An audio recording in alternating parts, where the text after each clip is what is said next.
sé en qué momento exacto empecé a recordar esto con miedo. Durante años pensé que era un recuerdo bonito, uno de esos que se guardan para no sentirse solo. Mi padre me contaba una historia todas las noches. Siempre era después de apagar la luz principal. La casa quedaba en ese estado extraño en el que no está completamente dormida, pero tampoco despierta. El pasillo seguía iluminado, lo justo para que las sombras no desaparecieran del todo. Yo me acostaba boca arriba, sin moverme, porque sabía que si me giraba, la cama iba a crujir y a mi padre no le gustaban los ruidos innecesarios cuando empezaba a hablar. Él se sentaba en el borde del colchón. Nunca supe por qué recuerdo tan bien el peso de su cuerpo hundiendo la cama. No su voz, no sus palabras, el peso, como si eso fuera lo importante, como si algo necesitara saber que él estaba ahí, conmigo. La historia siempre empezaba igual, no con una advertencia, no con algo oscuro, empezaba con seguridad. Hablaba de una niña que vivía protegida, de una casa que la cuidaba del mundo, de un padre que sabía exactamente qué hacer para que nada malo entrara. Mientras hablaba, su voz era calma, firme, casi ensayada. No se equivocaba nunca, no improvisaba. Cada palabra caía donde debía caer. Yo cerraba los ojos y aunque estaba despierta sentía que algo se acomodaba dentro de mí, como si la historia no fuera solo para escucharla, sino para encajarla en algún lugar muy específico del cuerpo. Nunca me contó el final, no una vez, nunca. Al principio yo se lo pedía. Me incorporaba un poco, tiraba de su manga, le preguntaba qué pasaba después. Él sonreía, pero no era una sonrisa completa. Era más bien una forma de cerrar la boca rápido. Me acariciaba la cabeza y decía que ya era tarde, que mañana seguiríamos. Pero mañana nunca llegaba a ese punto. Siempre se detenía en el mismo momento exacto, como si hubiera una marca invisible que no podía cruzar, como si el aire de la habitación cambiara apenas se acercaba demasiado. Y ahora que lo pienso, cambiaba. Había noches en que, justo antes de que se levantara de la cama, el olor del cuarto era distinto. No fuerte, no evidente, algo metálico, apenas perceptible, como cuando te muerdes el labio y la sangre tarda un segundo en notarse. Yo respiraba despacio, no porque tuviera miedo, sino porque sentía que no debía respirar más fuerte. Nunca vi nada raro en ese tiempo. Eso es lo peor. No hubo monstruos en mi infancia, no hubo sombras moviéndose solas. Solo una historia que no terminaba y un silencio que duraba un segundo más de lo normal cuando mi padre se levantaba para irse. A veces, antes de apagar la luz del pasillo, se quedaba mirándome, no con ternura, con atención, como si estuviera comprobando que yo seguía exactamente donde debía estar. Si esta historia jamás tuvo que ser contada, es porque empezó mucho antes de que yo pudiera entenderla. Y porque aunque entonces no lo sabía, ya había algo escuchando con nosotros. Con el tiempo dejé de escuchar la historia como un cuento. No sabría decir cuándo ocurrió exactamente, pero hubo una edad en la que empecé a notar que mi padre no la contaba, la recordaba. No buscaba palabras, no dudaba, no corregía nada. Cada noche era idéntica a la anterior, incluso cuando yo intentaba interrumpirlo. Incluso cuando fingía estar dormida. Si él se detenía a mitad de una frase, al día siguiente retomaba desde esa misma palabra. No antes, no después. Eso debería haberme asustado más de lo que lo hizo. En la historia, la casa no era descrita como un lugar bonito. No había colores, ni ventanas grandes, ni jardines.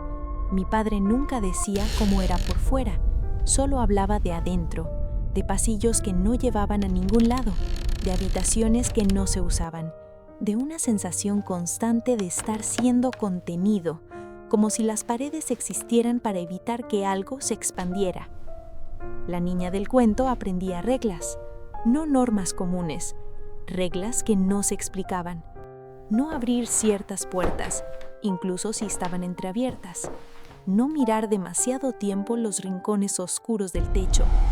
No caminar descalza de noche. No hacer preguntas sobre ruidos que nadie más parecía escuchar. Mi padre no decía por qué. Decía que el padre de la historia sabía cuándo intervenir, que mientras él estuviera allí, nada malo podía suceder, que el peligro no era inmediato, era paciente. Había partes que siempre me incomodaban, aunque no entendiera bien por qué, como cuando describía el sonido. Nunca lo llamaba pasos, nunca lo llamaba arrastre. Decía que era un deslizamiento, algo que no levantaba el cuerpo del suelo, algo que no necesitaba huesos para moverse. Y cuando decía eso, bajaba tanto la voz que yo tenía que esforzarme por escucharlo, como si al hacerlo demasiado fuerte pudiera llamar su atención.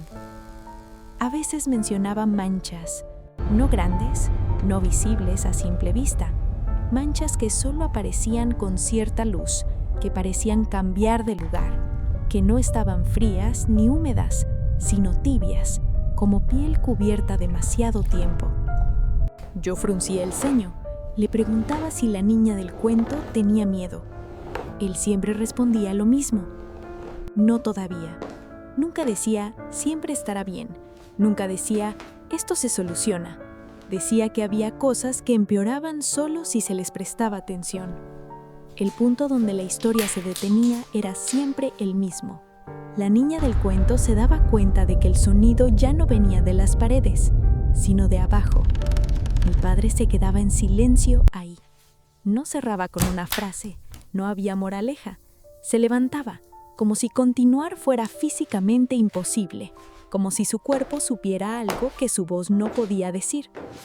Yo me quedaba despierta, mirando el techo, escuchando la casa real, comparando. Y aunque entonces no lo habría admitido, había noches en que sentía que la historia no terminaba porque todavía estaba ocurriendo.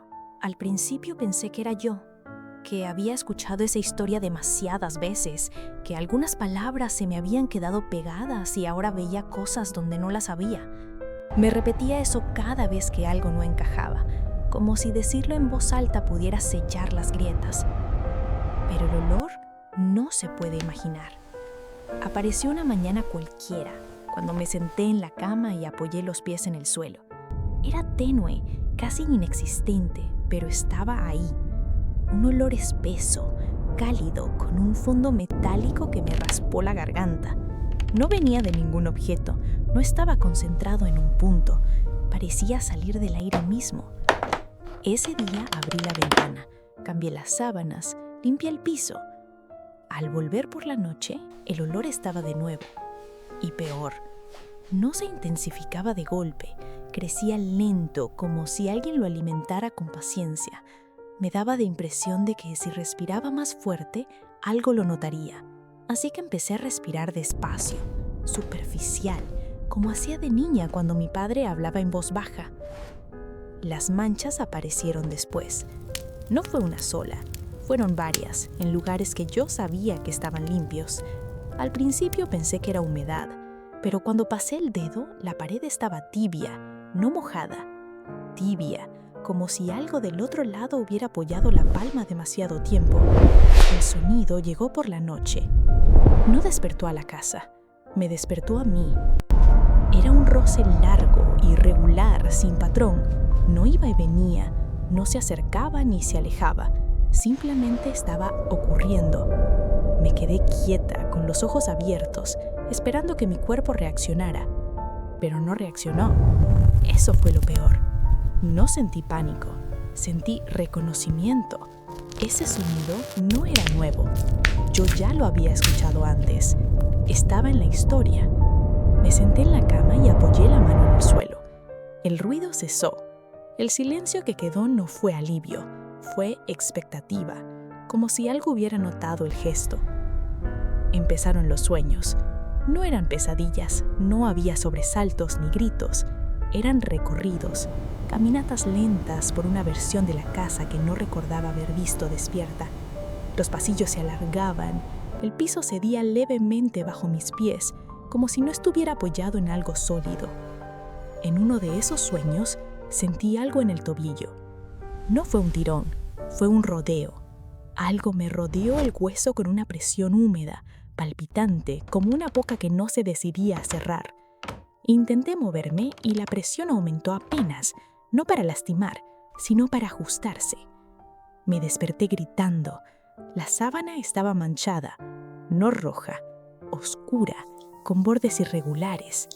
Mi piel ardía donde había sentido el contacto. No había marcas claras, solo una zona caliente, sensible, como si algo me hubiera probado y decidido esperar. Al día siguiente, la casa estaba en silencio. Un silencio distinto, más atento. Caminé por los pasillos con la sensación de que el suelo ya sabía cuánto pesaba, de que las paredes estaban aprendiendo mis horarios. Cada paso que daba parecía registrarse en algún lugar que no podía ver. Fue entonces cuando entendí algo que me heló la sangre. La historia de mi padre no estaba repitiéndose, estaba avanzando, y ya no estaba escuchándola, la estaba ocupando. No le conté todo de una vez. Empecé por lo más fácil: el olor, las manchas, el sonido. Mi padre no me interrumpió ni una sola vez. Estaba sentado frente a mí, con las manos entrelazadas, los hombros hundidos, como si cada palabra mía le agregara peso al cuerpo. Cuando mencioné el sonido, cerró los ojos. Cuando hablé de las manchas tibias, los volvió a abrir, pero ya no me estaba mirando a mí, estaba mirando el piso. Anoche me tocó, dije. No levantó la cabeza. ¿Dónde?, preguntó. Señalé el tobillo. Su respiración cambió. No fue un suspiro, fue una inhalación corta, urgente, como si el aire ya no alcanzara. Se levantó de golpe y caminó hasta la cocina. Abrió un cajón, después otro. Sus manos temblaban tanto que el ruido de los cubiertos me hizo saltar. «¿Es la casa?», le pregunté. «¿Está embrujada?». Se rió. No fue una risa nerviosa, fue una risa rota. «Ojalá fuera eso», dijo. «Ojalá fuera solo la casa». Se sentó otra vez frente a mí. Esta vez no mantuvo distancia. Apoyó los codos en las rodillas y dejó caer la cabeza entre las manos. «No vive en la casa», dijo. «Vive debajo». Sentí un frío seco recorrerme la espalda. Me explicó que no era un espíritu, no era un demonio en el sentido religioso, no poseía objetos ni personas, no se manifestaba con rabia o violencia inmediata. Era algo antiguo, incompleto, que nunca terminó de formarse, algo que necesitaba permanecer contenido, y la única forma de hacerlo era construir encima casas, familias, rutinas. Cada generación tenía la misma tarea: vivir ahí, respetar las reglas, no excavar, no escuchar demasiado y, sobre todo, enseñar la historia. La historia es el cerco, dijo. Mientras alguien la recuerde, mientras alguien la cuente, eso se queda donde está. Entendí entonces por qué nunca había final. ¿Y si llega al final?, pregunté. Mi padre levantó la vista. Tenía los ojos enrojecidos. El final es cuando deja de estar contenido, dijo. Cuando aprende suficiente sobre quien vive arriba, como para salir. Las piezas encajaron de golpe. La repetición exacta, las reglas sin explicación, el silencio en el mismo punto. «¿Y tu padre?», empecé a decir. Asintió. También llegó a esa parte. La habitación se llenó del olor. Esta vez no fue sutil. Era denso, invasivo, como si el aire se hubiera vuelto materia.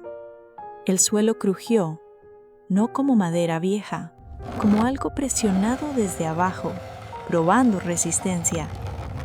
Mi padre se levantó de inmediato. «Todavía no», dijo en voz alta mirando al piso. «Ella todavía no». El sonido respondió. No fue un golpe, fue un movimiento. El suelo del pasillo se abombó apenas, lo suficiente para que la alfombra se levantara un par de centímetros. Escuché algo deslizarse, acomodarse, como un cuerpo enorme ajustando su posición después de mucho tiempo. «Ya empezó contigo», dijo mi padre sin mirarme. «Eso significa que yo ya no sirvo». «¿Qué estás diciendo?», pregunté.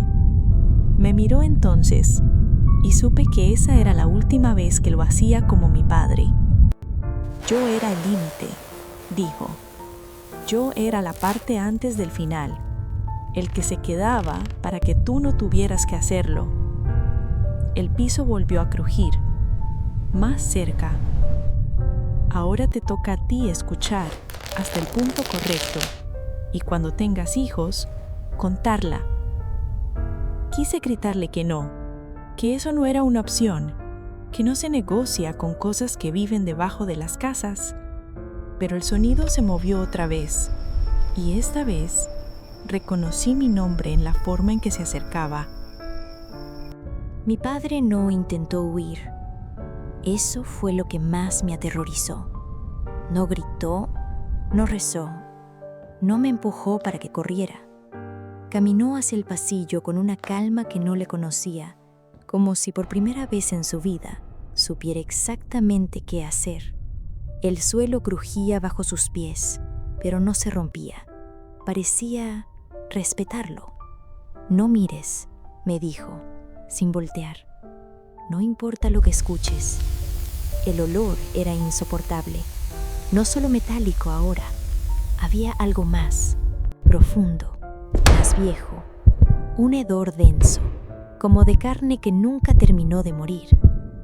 La casa entera vibraba en pulsaciones lentas, regulares, como un corazón enorme latiendo debajo del piso. Mi padre se detuvo en el centro del pasillo, ahí donde siempre se detenía la historia. El suelo se abombó de verdad esta vez. La madera se curvó hacia arriba y se abrió en una grieta húmeda, oscura, de bordes irregulares. De ahí emergió algo que no tenía forma definida, pero sí intención. Pliegues gruesos, masas que se contraían y expandían, superficies que parecían aprender la textura del área al tocarlas. No tenía ojos. No los necesitaba. Sentí cómo me buscaba. Mi padre dio un paso al frente. «Todavía no», dijo. «Ella todavía no sabe el final».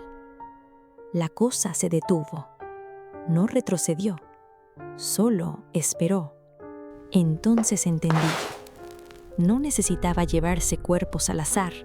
Necesitaba el que conocía el límite, al que había sostenido la historia sin cruzarla. Mi padre me miró una última vez, no con miedo, con alivio. «Escúchala», me dijo, «recuérdala y detente donde yo me detuve». La cosa se movió. No lo atacó, lo absorbió. No hubo sangre salpicando ni gritos largos, solo un sonido húmedo, profundo, como cuando algo grande cede después de estar tenso demasiado tiempo. La grieta se cerró lentamente, como una boca satisfecha. El suelo volvió a su lugar. La casa quedó en silencio. Un silencio absoluto, completo, pesado. Pasé la noche sentada en mi cama, sin moverme. El olor se disipó con el amanecer. Las manchas desaparecieron. El sonido no volvió. La casa volvió a ser una casa. Desde entonces, nadie más ha sido tocado. Yo sigo viviendo aquí. Aprendí las reglas. No excavo. No escucho demasiado. No llego al final cuando cuento la historia, porque ahora soy yo quien la cuenta. Cada noche, con las mismas palabras, con el mismo punto exacto donde debo detenerme. A veces, cuando estoy muy cansada, siento el suelo vibrar apenas, como si algo se acomodara debajo, como si estuviera escuchando, esperando. Si esta historia jamás tuvo que ser contada, es porque al escucharla hasta aquí, ya sabes exactamente dónde se detiene. Y porque ahora, algo más también lo sabe.